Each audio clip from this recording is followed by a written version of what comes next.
morning, friends. I'm George Latimer, Westchester County Executive, and I'm joined here by an accumulation of individuals that are involved in today's announcement, which is one of those moments in Westchester County that we're very proud of, where we make a significant improvement in our park system by restoring something that we had, which had fallen out of service, and now we're going to bring back to life.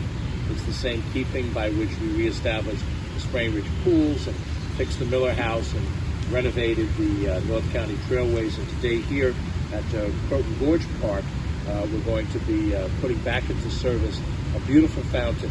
And we want to thank those who raised these issues for us and give us an opportunity to add back something so the people of Westchester County can enjoy this.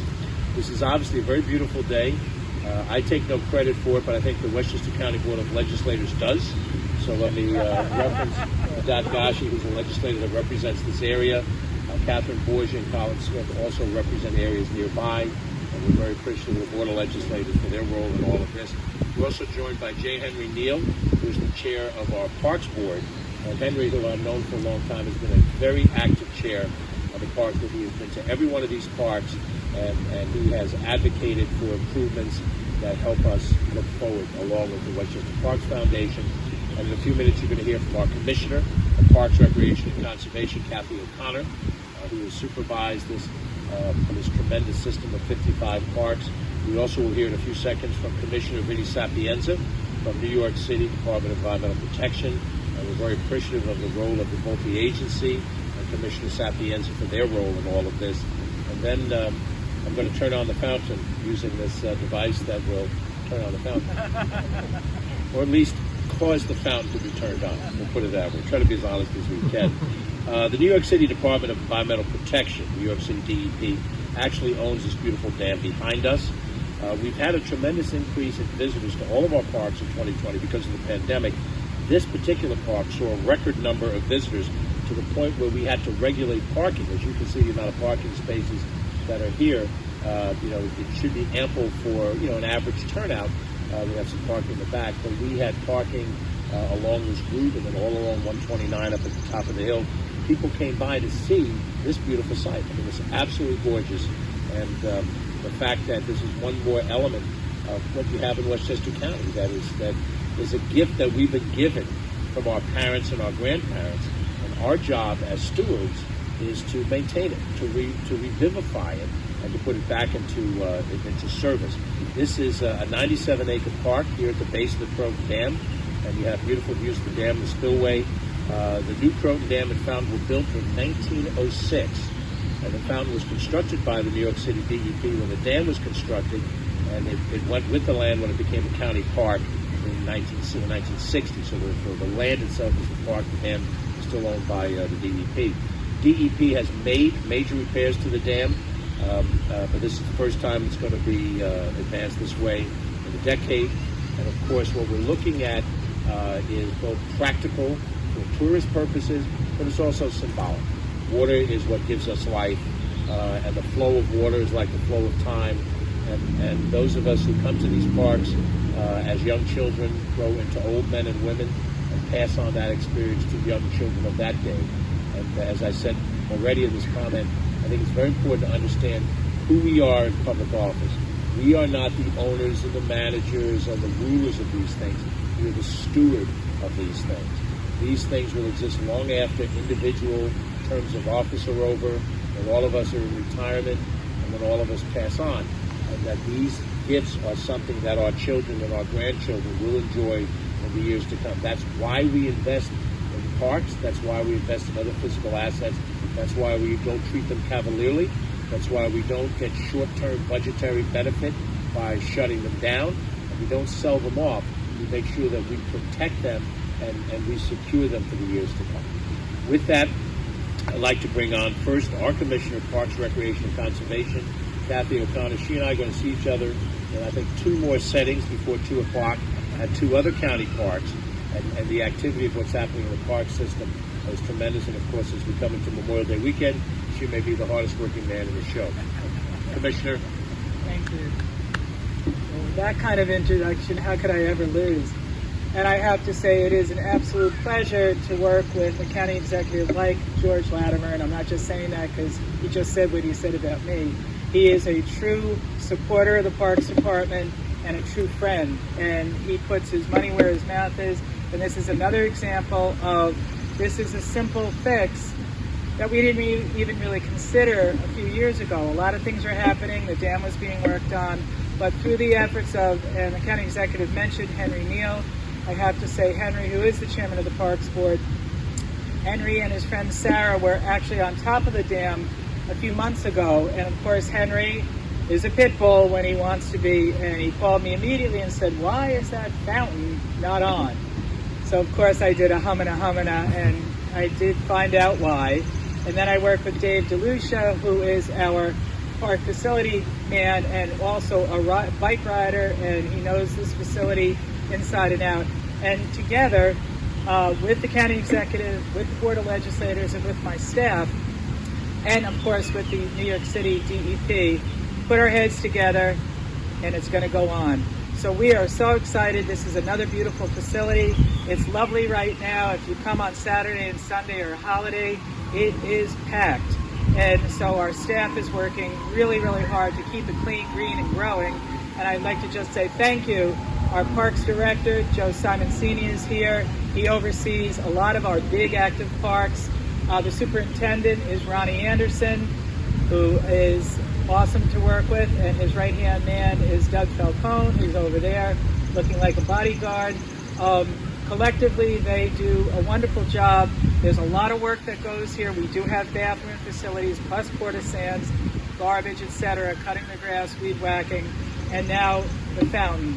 So we're very excited to be able to turn it on, and we're looking forward to having it on in a few minutes. It will be on continuously until the fall. We turn all water off by the end of October. So come back and enjoy it. Henry, thank you for your work with us, and Sarah too, for being the eyes many months ago, and look what happened. It should all work like this. Thank you very much.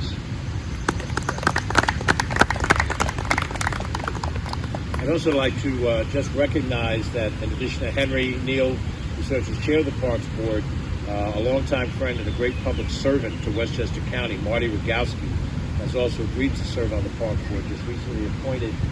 Marty is a former member of the county legislature. We were colleagues for a number of years. He served as the majority leader of the Board of Legislators, and in his own right been very active in a host of different areas. And now we have the benefit of Marty's wisdom and advice, along with Henry, on the parks. And Marty, thank you for taking on that responsibility with Henry.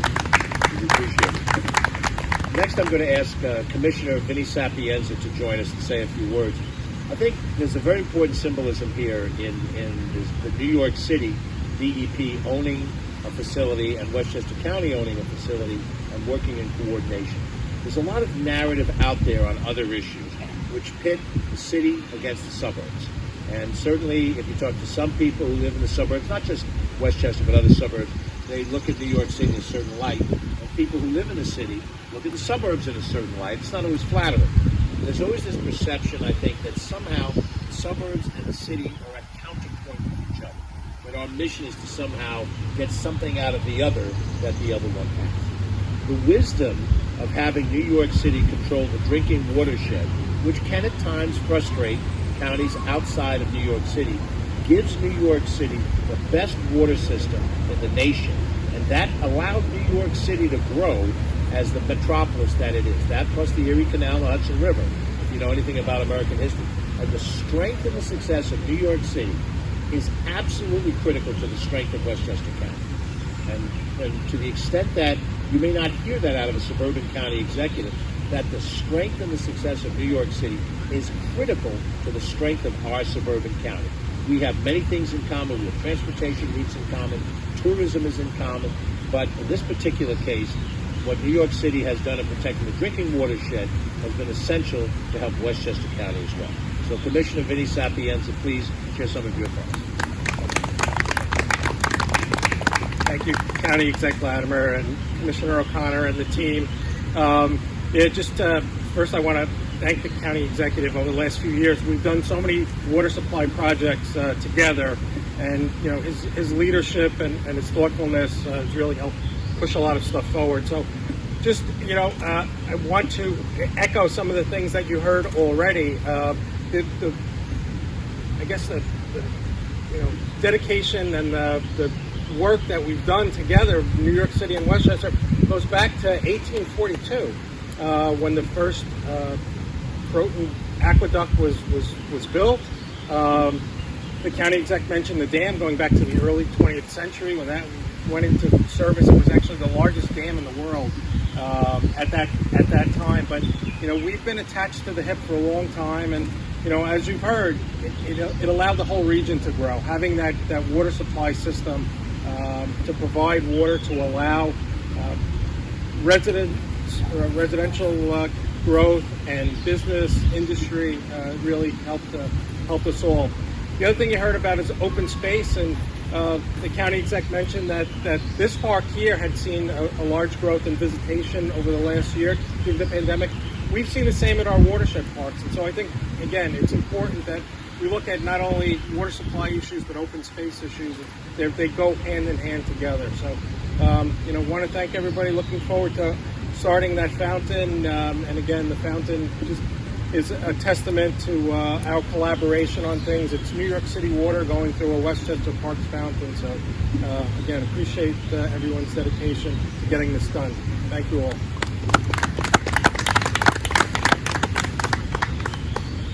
So next up is the turning on of the fountain, symbolically and actually. And again, we want to thank that those who made this possible by doing the physical work necessary to make sure that this fountain could flow again.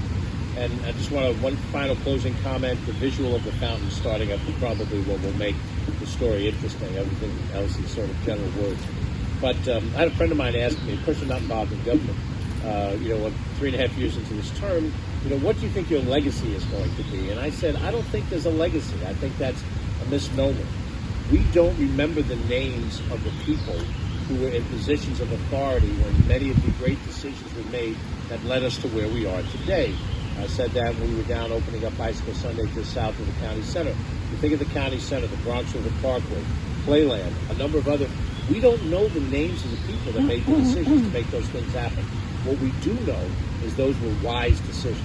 And the creation of the dam and the park for people to enjoy was a wise decision. So what really is the situation here? It's not about legacy. It's about keeping the faith. And we kept the faith. We believed in the things that the people before us believed in, the public access to public facilities so people can enjoy it. Some folks might be able to enjoy certain things because of their own wealth and success, but everybody should be able to enjoy a park. Everybody should be able to enjoy a beautiful view. And we are trying our best in this term to keep the faith of the people that were before us. So with that, we'll turn on the fountain. I hope.